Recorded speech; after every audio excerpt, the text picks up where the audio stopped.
Welcome to Transform and Transformational, the TeachBeyond podcast. I'm Kian. And I'm Heather. We're here to explore what it means to be transformed in our own lives and how that overflows to living lives of transformational impact in our communities. And this is our first Teacher's Desk of the season. I am excited to get back into these conversations. Last season, we had some great conversations about creating a culture of critical thinking, helping students manage emotions, celebrating Christmas in the classroom, and lots of other interesting topics. It is looking like we are going to have a great series of guests for this season as well. Today we're joined by Rosemary Openda. Rosemary was born and raised in Nairobi, Kenya. She has a background in accounting as well as a degree in Bible and theology and a diploma in computers. She then taught for 7 years in Kenya before her family moved to Romania. This episode is based on an article that Rosemary wrote for TeachBeyond's On Practice publication, which we'll link to in the show notes. You can also sign up to receive that TeachBeyond newsletter for teachers. That's available to anyone, so click on the link in the show notes for that as well. Let's go over to that conversation with Rosemary now. Welcome to the podcast, Rosemary. Thank you. Thank you for having me. I appreciate it. Hi, Rosemary. We are so excited to have you here and have this conversation. Thank you. We're going to get into all the classroom advice and wisdom that you have for us. Before I get into that, you moved from Kenya to Romania in 2013.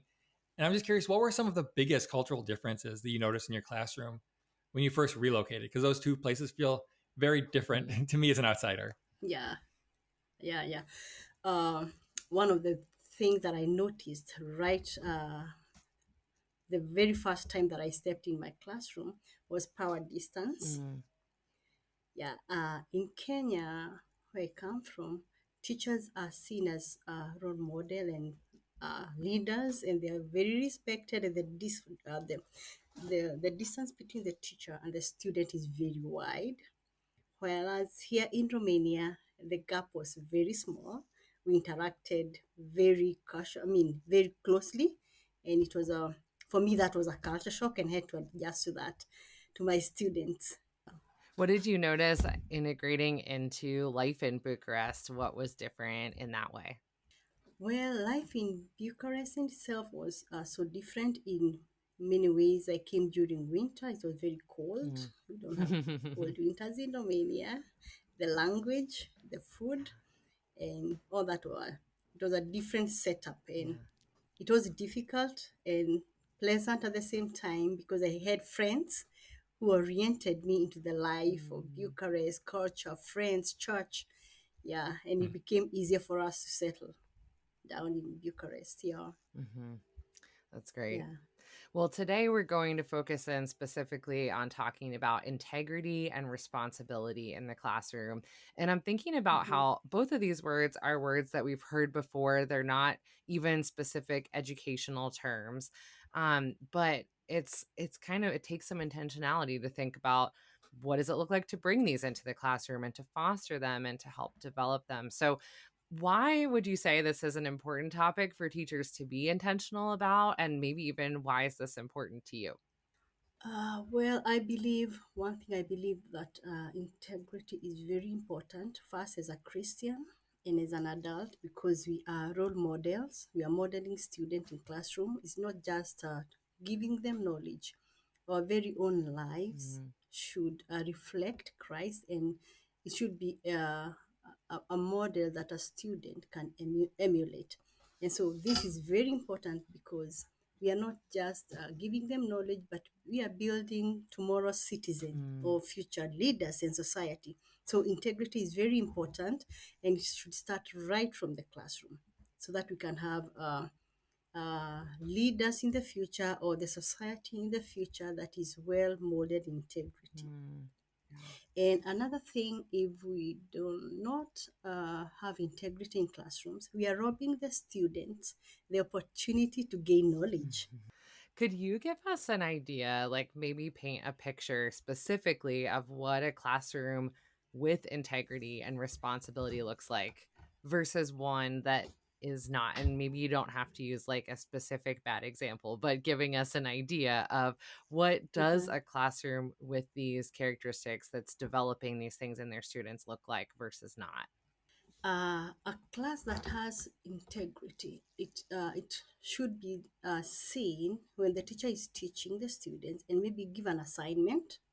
And if a student does not understand, is able to approach the teacher and say, I do not understand this, Mm, please explain further.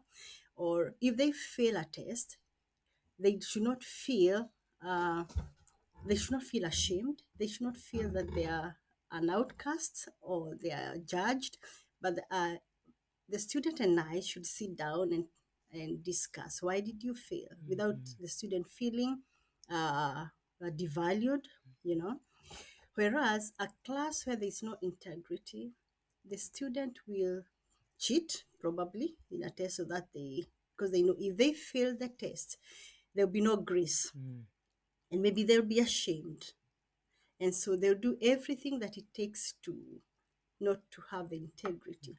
And so these two, when you cultivate integrity in your class as a teacher, you give the student room to learn, room to be themselves and to value them, and also to understand that sometimes if failing is not the end of it, you can do something else to gain, right? You can Mhm. you can work hard, or you can ask questions mhm.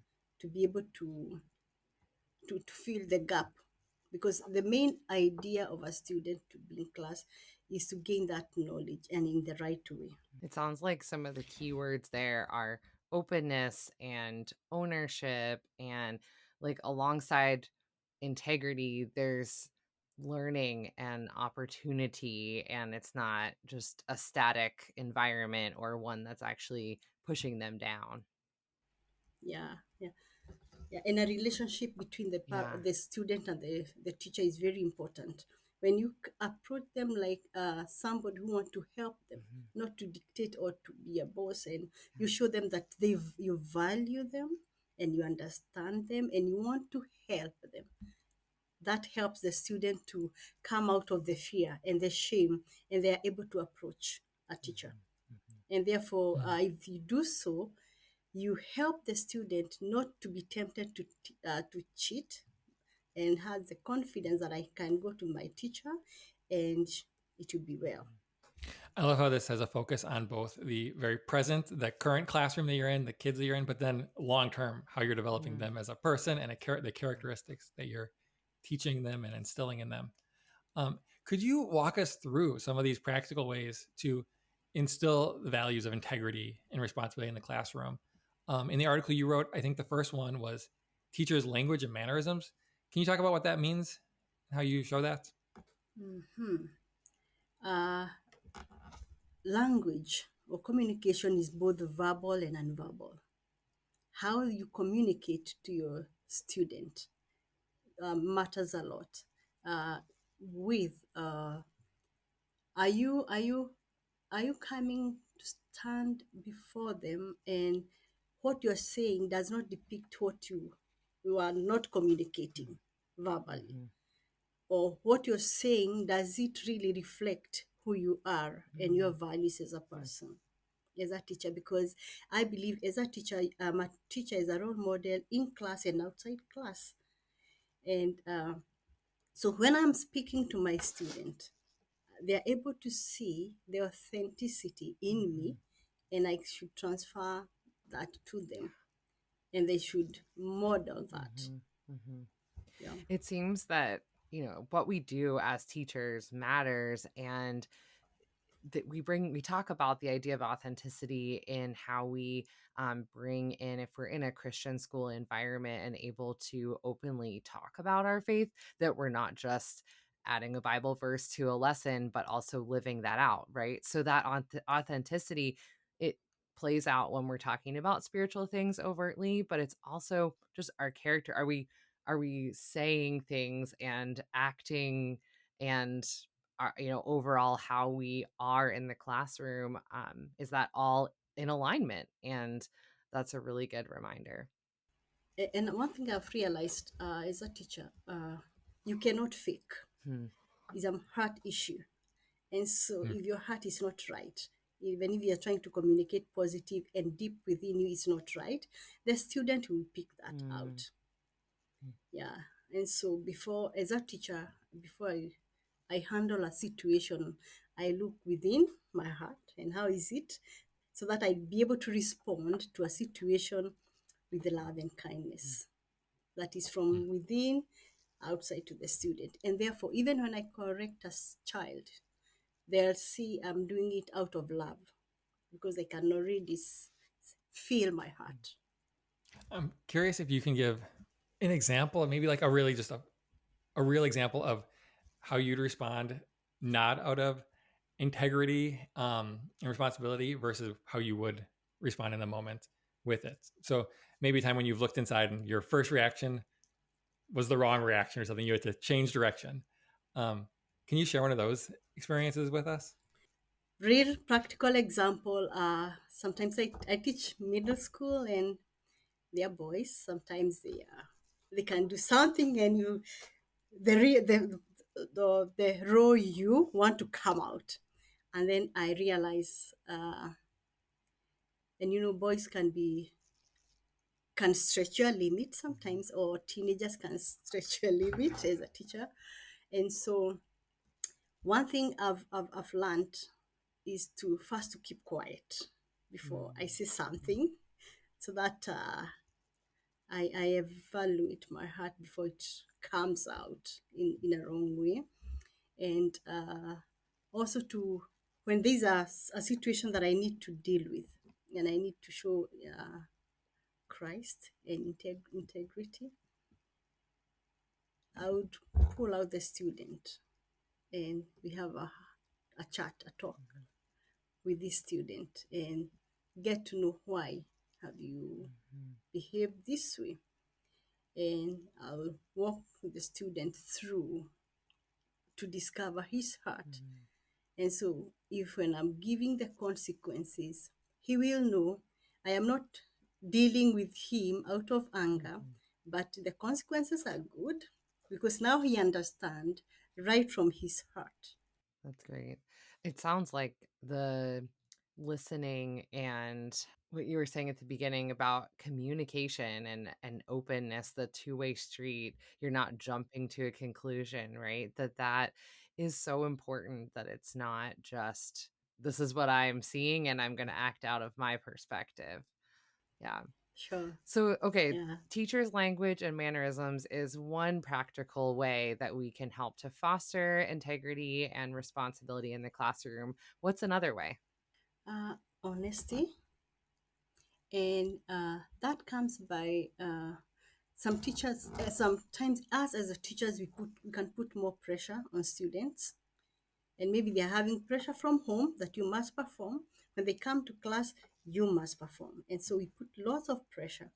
And when we do that, the student, because he want to prove that he's good, or he passed the test, that's a one way that we can push a student to cheating.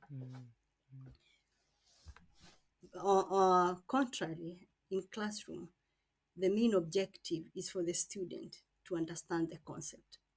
And so, even though I am giving you a test, well, I want to know, have you understood the concept?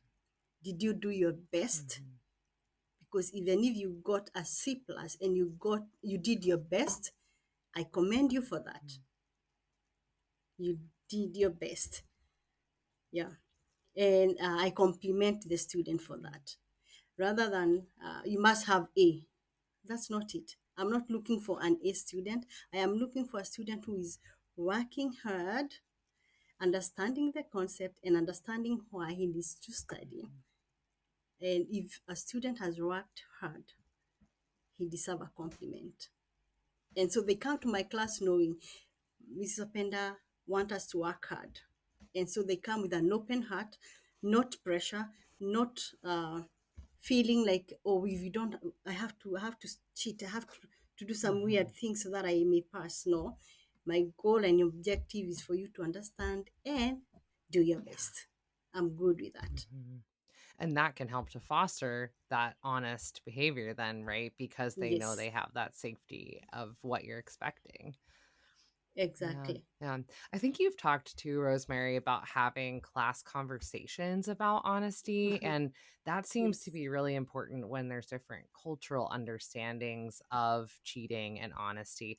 Can you tell us more about that? honesty is not just a matter of in classroom.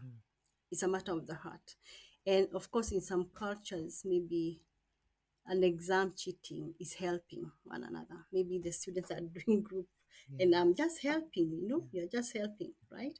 But I want them to know helping when the teacher does not require another student to help you, that's cheating. And what does the Bible says about cheating? Because I'm teaching in a Christian school, and beyond you, if you get your answer right, you have not gotten it right because you have taken an opportunity for yourself to learn and to learn something new.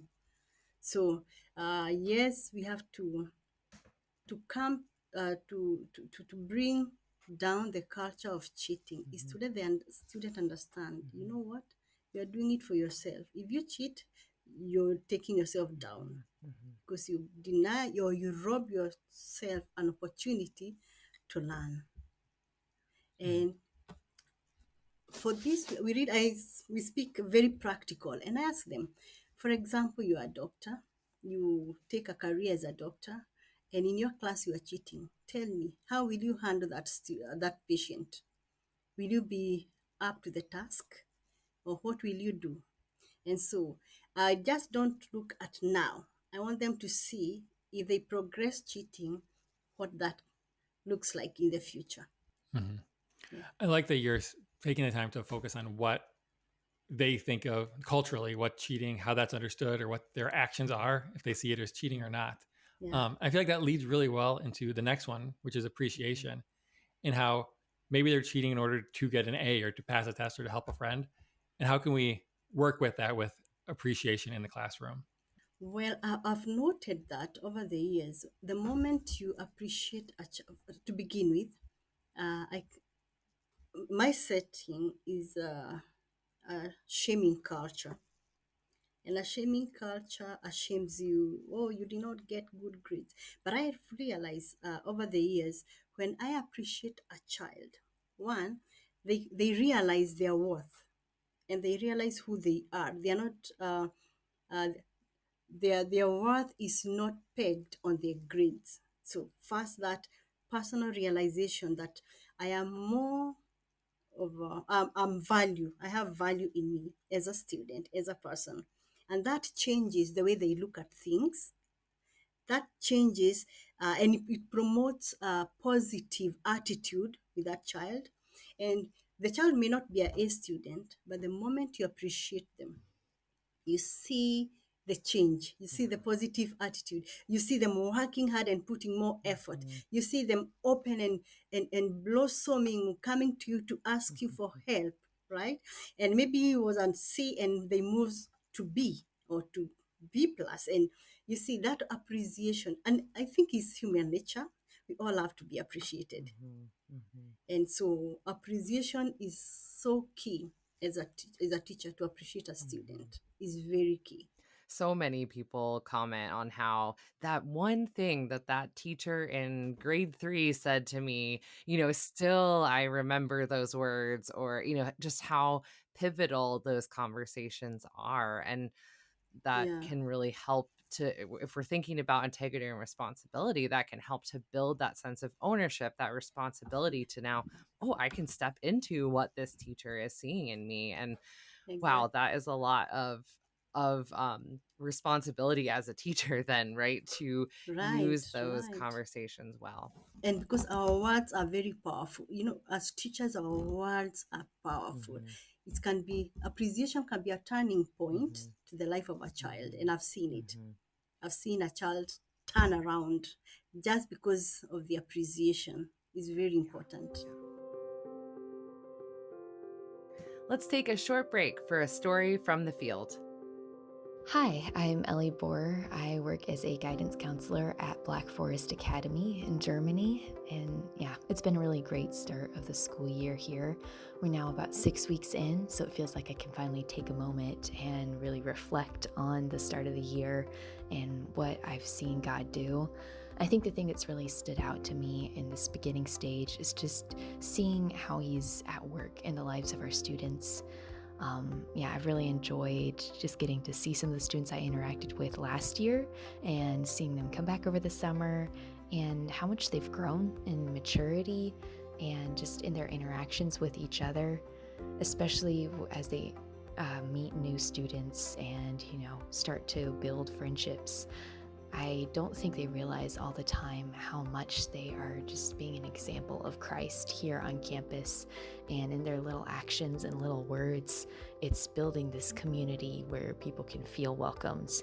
And as teachers, we try to do as much of that as possible. But I think watching them reminds me like it really has to come from our students. In order for a new student to come here and feel welcome, like they have to feel welcome by their peers and not just by the adults in their lives. I mean, hopefully we're an important part of that, but it's really great to see the students that we've had lead by example, and it really excites me for how much growing they still have and what God is going to keep doing. It has been a really great start to the school year.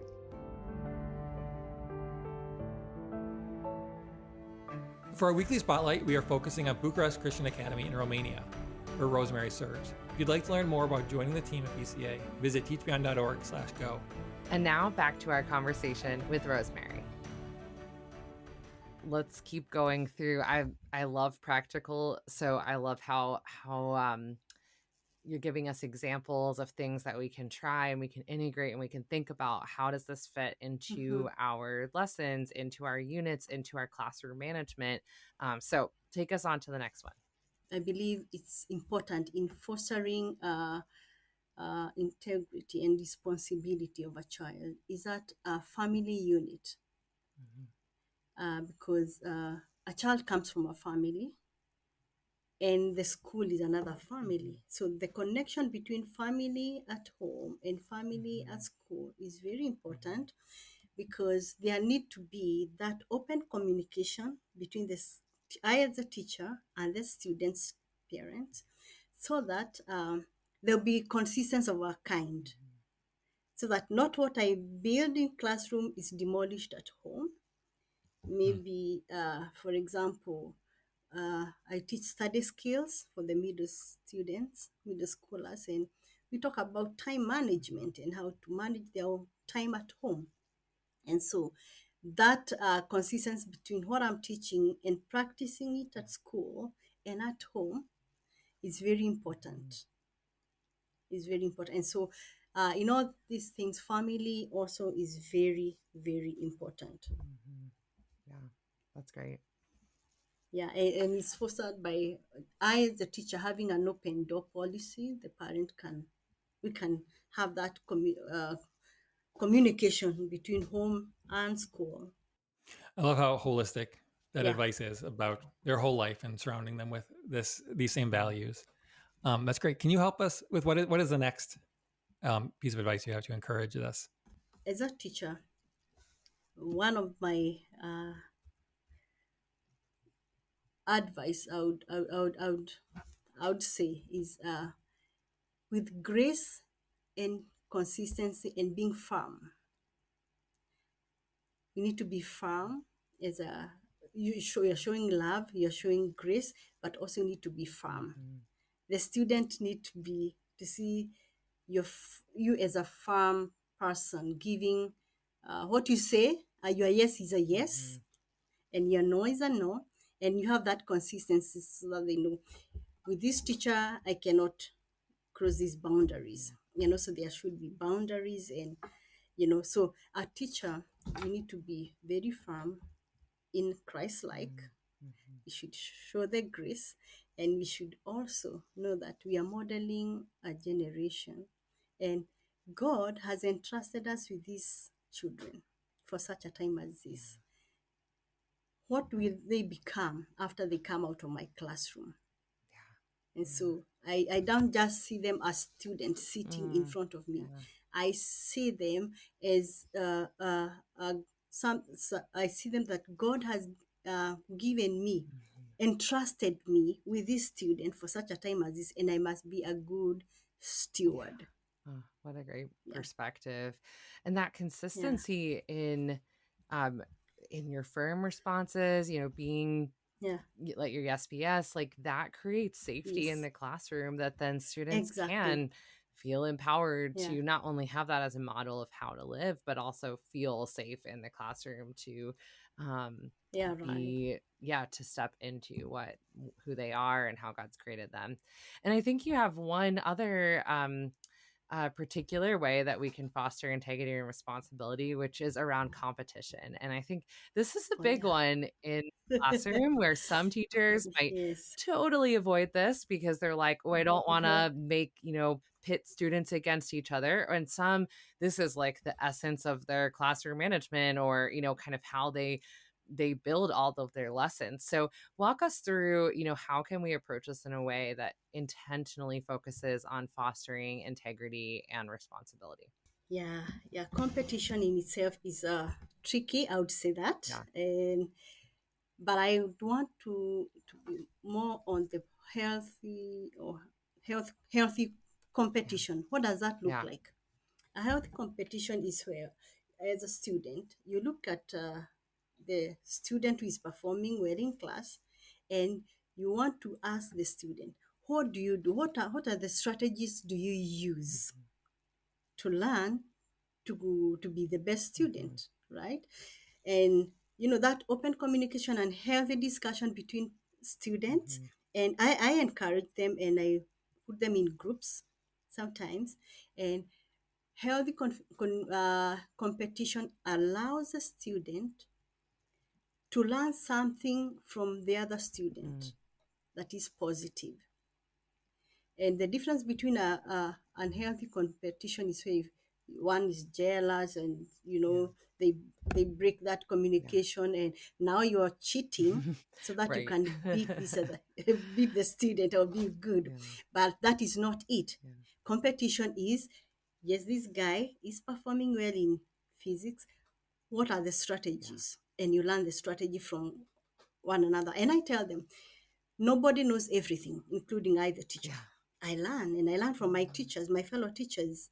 And so when I encourage them to learn from each other, I am not demeaning them.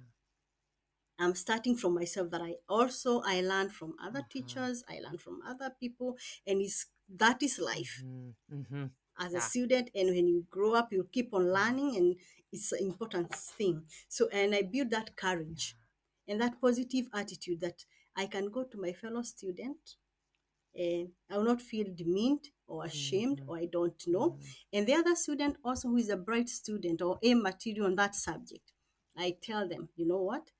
When God has given you something, a gift, it's not for you only. Mhm. Mhm. You share. Mhm.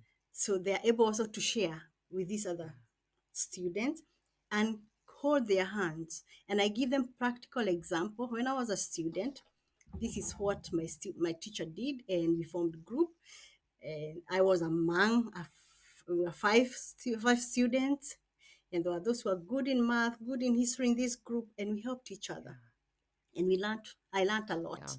We all learned from each other. And so I encourage them you can learn from Yeah. anybody. You can learn. Mhm. And that is very important. Mhm. And that is a kind of health competition I'm talking Yeah. about. It is not everybody getting A and the others getting D and there's a line. No, I Mhm. want, we share. Yeah. That collaboration within the midst of the competition is so key. And as you said, you're helping your students become global citizens, become contributing parts of the workforce in the future, to learn important character traits now. And that is this is part of that competition is part of their life experience. And so knowing how to approach that, use the word courage, Yeah. and also thinking of other people, looking out for those around them. That's great. And one thing, sorry, maybe I can add one thing I've realized, when you cultivate that healthy competition, the students also spark some interest and passion, Mm. and you inspire something in them, and they want to learn. Now they're so interested, they spend the extra more time at Yeah. home instead of watching video games and everything. And you see them also going to study, and the following day they come, oh, yesterday I did my studies and I discovered this, because they also want to Yes, contribute. right. Yeah, so it becomes something beautiful. Wow, Rosemary, I can tell that the Lord has given you great wisdom in how you're approaching teaching, and your students are blessed to have you approaching the classroom with all these things in mind, and the humility to say there's always more that you're learning and want to grow in. So I'm curious, over the course of time that you've been a teacher, how have you experienced personal transformation as an educator? The day I realized that it's not just giving knowledge, it's more of my life, Mm, sharing my life with the students. That was my turning point to the teaching career. mm, And I searched my heart.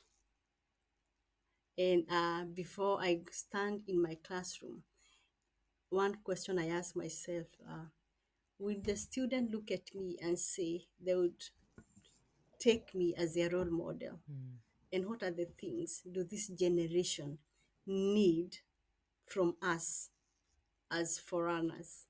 And so this has given me an opportunity, let me say, mm, to always search my heart, walk right mm.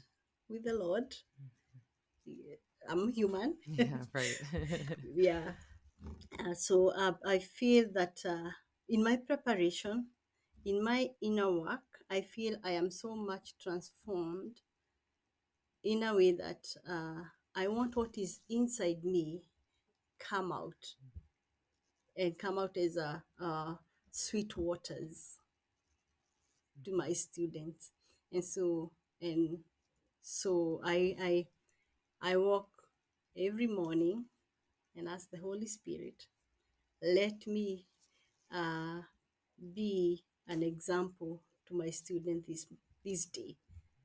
Yeah, and also it has changed my perspective on how I see the students. I don't just see them as children sitting in front of me and like a work I go from 8 to 3. No, I have a responsibility to model tomorrow's generation, and it is in my hands, and I have the opportunity to make it good or to make it bad.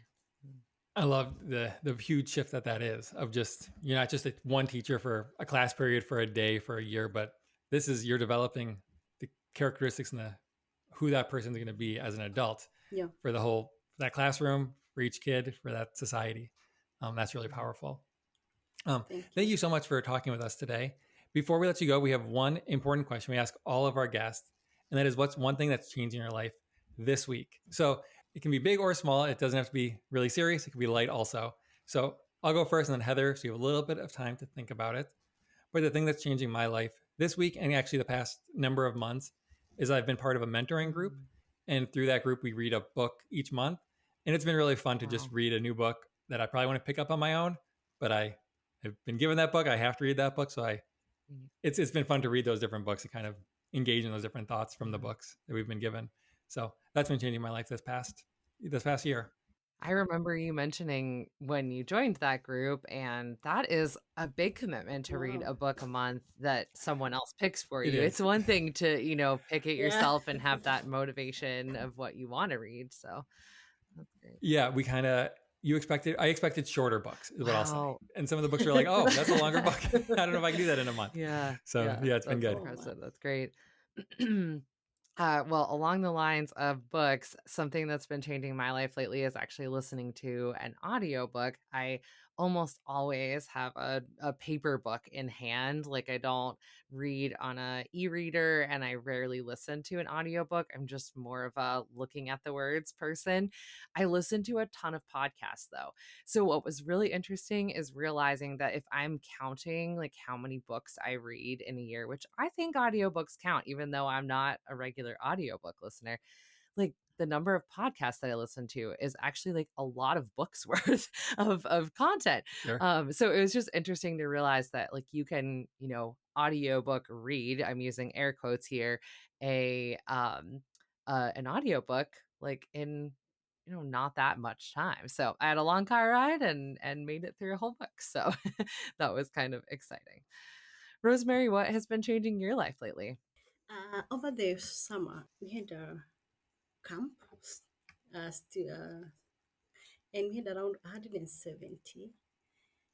And what really touched my heart when I come down to their level and we are singing, worshiping the Lord, dancing with them, and of course, I would say I'm the minority coming from Africa. Almost everybody was different from me in a good way, and so as I was dancing with them and worshiping with these kids, and them saying, Rose, you know what, Rosie, we want to be your friend.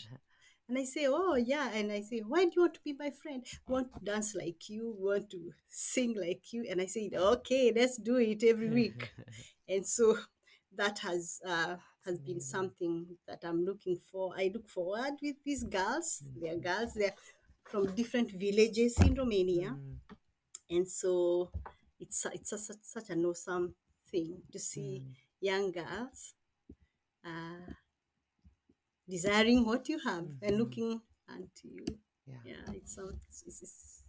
Yes. That's so humbling to be again in that position where a student actually does see you as, okay, I want what you have, your charisma, and as well as the faith that you are exhibiting in that moment. And dancing is in our blood. There you go. Who doesn't want that? That's great. Wow. Well, thank you so much, Rosemary, for joining us for this conversation, for just sharing these suggestions for our classrooms, as well as just how we view the students in our care. So we really appreciate it. Thank you for having me. I've really enjoyed. And thank you for this opportunity. That was a great way to lead off our monthly Teacher's Desk series for the season. Definitely. A few things that she mentioned made me think of a few other episodes that we've done in the past. So if you enjoyed today's conversation, you might be interested in hearing our roundtable discussion about cultivating critical thinking in the classroom. That's episode 131.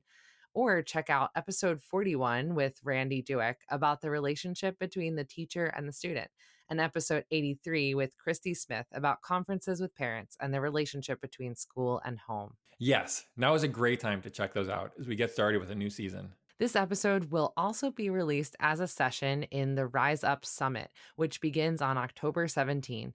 Rise Up Summit is a free virtual conference for Christian teachers. If you'd like to learn more about the Rise Up Summit, click on the link in the show notes. Kian, Rosemary, and I serve with an organization called TeachBeyond. As you have heard, education plays a big role in missions, and TeachBeyond is a part of that. As followers of Jesus, TeachBeyond is a global community, providing transformational education services as part of God's ongoing mission to transform individuals and communities into all He intends. Want to learn more and get involved? Visit teachbeyond.org or follow us on social media. To help more people find the podcast and hear about TeachBeyond, we'd love it if you would leave a rating or review and share the show with a friend. Be sure you're subscribed or following the show on the platform where you listen so you never miss an episode. And as always, you can reach us at podcast@teachbeyond.org. We'll see you next week.